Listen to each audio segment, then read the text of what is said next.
अस्सलाम वालेकुम नाज़रीन, ए टू ज़ी न्यूज़ में खुशामदीद और मैं हूँ ईमान फातिमा। नजर डालते हैं आज के इलाकाई और इंटरनेशनल खबरों पर।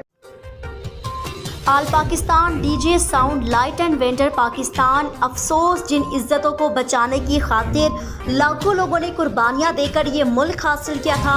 मुसलमानों की हज़ारों औरतों की इज्जतें लूटी गई, औरतों के पस्तान काट काट कर फेंके गए। वही इज्जतें बगैर दुपट्टे के सड़कों पर अपनी इज्जत रोनते हुए इस मुल्क की आज़ादी मनाने के लिए निकलेगी।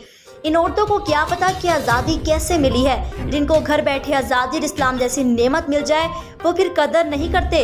अल्लाह ताला से दुआ है कि अल्लाह हमारे नौजवानों को इज़्ज़त, ईमान, गैरत, हया से नवाजे। अल्लाह हमारे नौजवानों को तौहीद से नवाजे। अल्लाह हम सबको इस मकसद में समझना सिखाए जिसके लिए आज़ाद मुल्क हासिल किया गया। अल्लाह हम सबको दीन की सही समझ सिखाए, इसके नाम के मुताबिक इसको बनाने की तौफीक दे। अल्लाह हमारे मुल्क के तमाम लोगों को सेहत और तंदुरुस्ती, ईमान, बरकत, रहमत और खुशहाली और तौहीद वाली लंबी ज़िंदगी अता करे। आमीन।